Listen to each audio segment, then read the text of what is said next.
Good evening. Welcome to South Asia Newsline. I'm Asia Newsline. Here are the top stories we are tracking for you on Friday, the 22nd of April. India and Britain sail defence deals, free trade expected by October.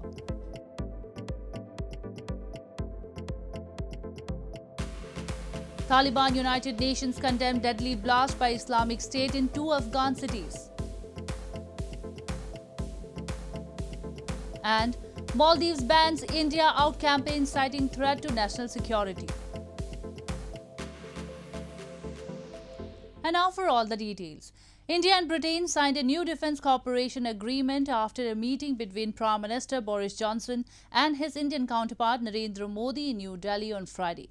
Johnson said the two countries will look to complete a free trade deal by the end of this year. India and Britain agreed on Friday to step up defence and business cooperation during a visit to New Delhi by UK Prime Minister Boris Johnson, who said a bilateral free trade deal could be wrapped up by October.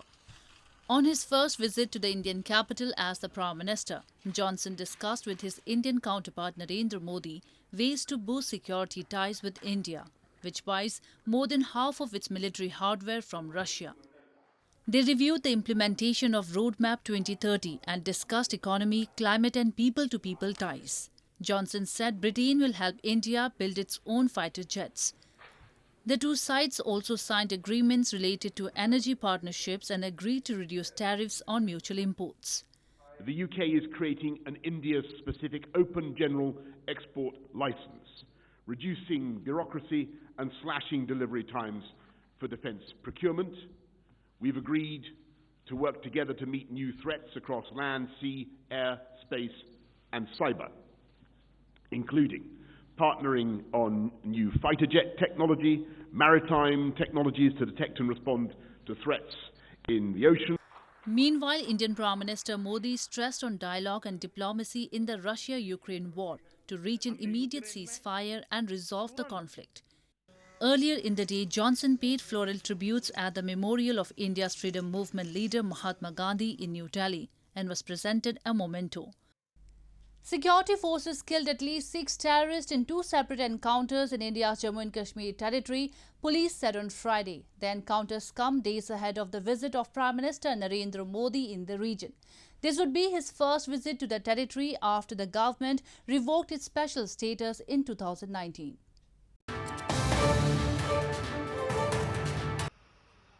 Ahead of Indian Prime Minister Narendra Modi's visit to Jammu and Kashmir territory over the weekend, several encounters erupted between terrorists and security forces in the region. One of the encounters broke out in Sunjwan area of Jammu district, where 2 terrorists and 1 soldier of paramilitary CISF were killed during the gun battle after a bus carrying security personnel came under attack on Friday morning. The terrorists were affiliated to Pakistan-based Jaish-e-Mohammed terror outfit. Senior police official Mukesh Singh said security forces had launched a search operation in Sunjwan area of Jammu after receiving inputs about the presence of terrorists in the area. We were able to eliminate 2 terrorists. 2 AK-47 rifles have been recovered. 1 under-barrel grenade launcher has been recovered. A satellite phone. About 10 magazines and a large amount of ammunition has been recovered. In the second encounter that has been underway for the last 3 days in Baramulla town, 2 more terrorists were killed on Friday. A total of 4 terrorists, including a top Lashkar-e-Taiba LET commander, have been neutralized so far. LET commander Yusuf Kantru, who was on the list of top 10 most wanted terrorists, was neutralized on Thursday. In news from Pakistan, Pakistan's ousted Premier Imran Khan has demanded fresh elections amid political turmoil after a new government has taken over in the country. Meanwhile, the ruling PML-N party supremo Nawaz Sharif on Thursday lashed out at Khan and said the newly elected government faces an enormous challenge to revive a battered economy left by him. Pakistan's ousted Prime Minister Imran Khan on Thursday demanded fresh elections amid political turmoil after new government took over and warned it faces an enormous challenge to revive a battered economy. Khan, along with his over 100 lawmakers, had resigned in the lower house of the parliament after he lost a vote of confidence moved by a united opposition that blamed him for mismanaging economy, governance, and foreign relations. Addressing a huge rally in Lahore city, Khan, the chairman of PTI party, asked his supporters to be ready for his call to march towards Islamabad if his demand to call fresh elections was delayed. हम कभी भी इस selected imported हुकूमत को कभी तस्लीम नहीं करेंगे। एक ही तरीका है जिनसे भी गलती हो गई, एक ही तरीका है गलती ठीक करने का, फौरी इलेक्शन करवा। Meanwhile, PML-N Supremo Nawaz Sharif, addressing reporters in London on Thursday, along with PPP chairman Bilawal Bhutto Zardari, berated Imran Khan, blaming him for breaking the back of Pakistan's economy. The new government of Pakistan PM Shehbaz Sharif faces a tough call to reverse subsidies in oil and power and tax amnesty announced by Imran Khan in the run-up to his fall, while the country grapples with a balance of payments crisis. Pakistan's Finance Minister Miftah Ismail, who is in Washington for talks with IMF for resumption of a loan program, had earlier termed Khan's move was like planting mines for the new government.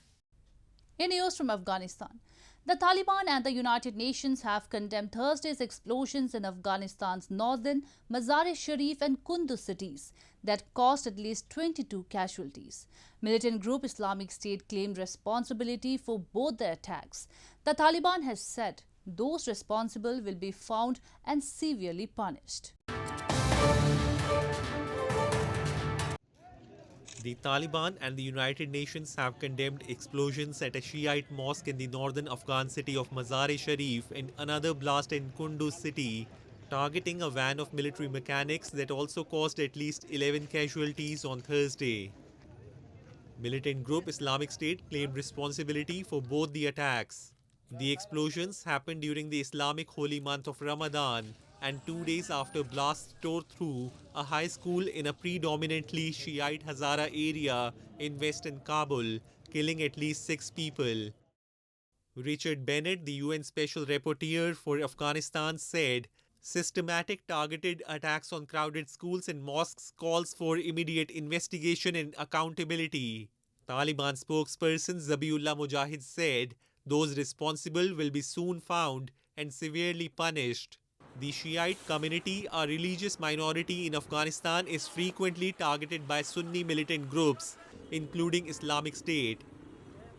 ما از دستکاران به اصطلاح امارات خواهش میکنیم که توجه بیشتری در مردم بکنن، امنیت مردم رو بگیرن. تا چه وقت به اصطلاح اینقدر انتحاری باشه؟ وضعیت افغانستان، وضعیت کشور ما بسیار خراب است. ما هیچ جای امنیت نداریم. School students were also among the wounded in the roadside blast in Kunduz, officials said. Afghanistan's Taliban rulers say they have secured the country since taking power last August.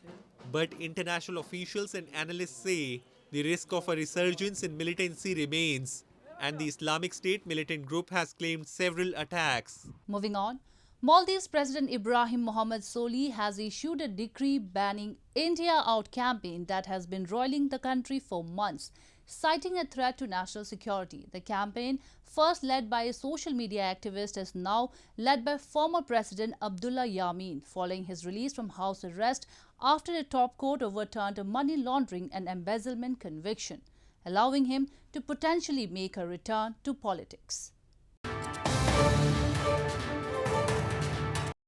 Maldivian President Ibrahim Mohammed Solih on Thursday issued a decree banning the India Out campaign, now led by former President Abdullah Yameen, terming it a threat to national security.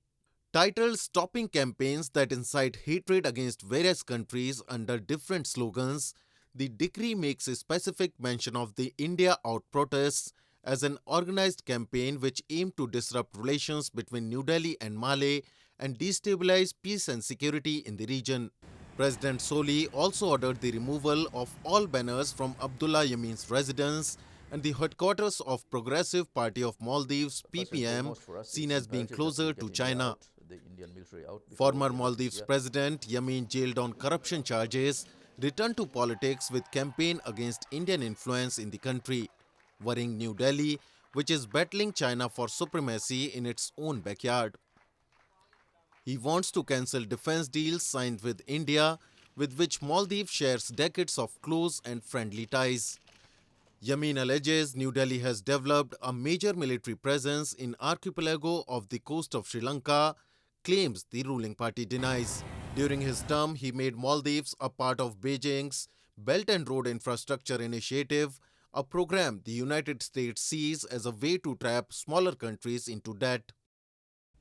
In news from Nepal, disrupted for 2 consecutive years due to the COVID-19 pandemic, the secondary education examination began across Nepal on Friday. Amid weakening third wave of COVID-19 infection, students were seen taking exams, which is final for their secondary level studies. Total number of active COVID-19 cases in the Himalayan nation stands at 298.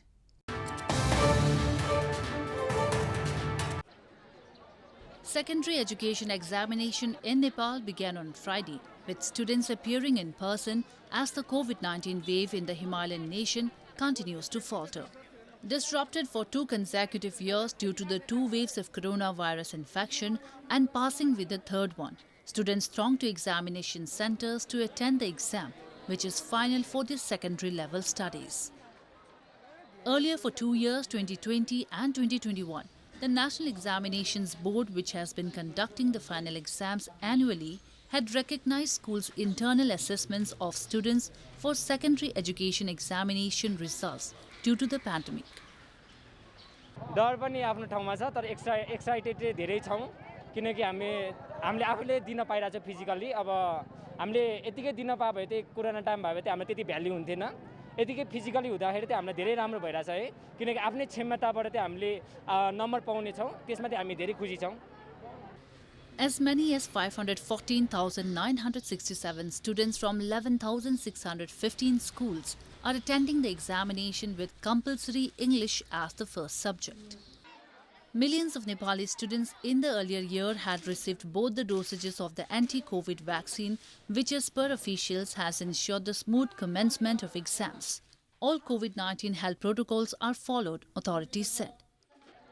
Though the infection in numerical terms seems to have somewhat decreased, Nepal's health ministry has urged everyone to follow the health safety protocols, saying the risk of pandemic is still there. Currently, there are 298 active cases in the country. On the occasion of World Earth Day, school students in parts of India on Friday vowed to protect the environment and took part in cleanliness drives to mark the occasion. The annual event, held since the year 1970, demonstrates support for environmental protection. In a bid to raise awareness about the need to conserve the environment, students in India's northern Moradabad city marked the World Earth Day in a unique way by tying rakhis on trees.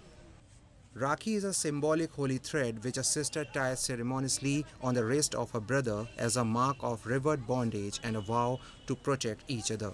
The school children vowed to protect trees. They also displayed posters with messages like Save Environment and Save Trees, Save Life. हमारी अर्थ में बहुत ज़्यादा global warming बढ़ गई है इसको कम करने के लिए हम सबको पेड़ पौधे बहुत ज़्यादा प्लांट करने चाहिए और इससे पॉल्यूशन भी कम होगा. और इसी को लेके आपने यहाँ पे क्या किया है? इसी को लेके हम सब ने पोस्टर्स बनाए हैं जिससे हम पब्लिक को मैसेज दे सकें कि हमें ज़्यादा से ज़्यादा पेड़ पौधे उगाने चाहिए जिससे हमारा पर्यावरण को बिल्कुल भी नुकसान ना पहुँचे. Meanwhile, Manas Kumar Sahu, a famous sand artist in eastern Puri city, created a sand sculpture to mark the World Earth Day, inspired by this year's theme, Invest in Our Planet.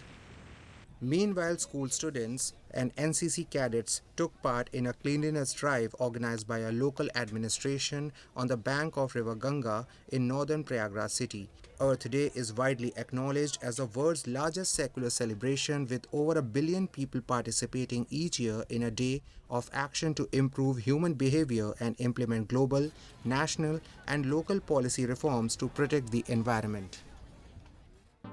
Well, that's all we have for you from South Asia this evening. Now our viewers can watch the show on SouthAsiaNewsline.com. You can also visit us on Facebook.com/Asia Newsline and follow us on Twitter @Asia Newsline. That's all in tonight's edition. We will see you same time next week. Have a great weekend. Good night.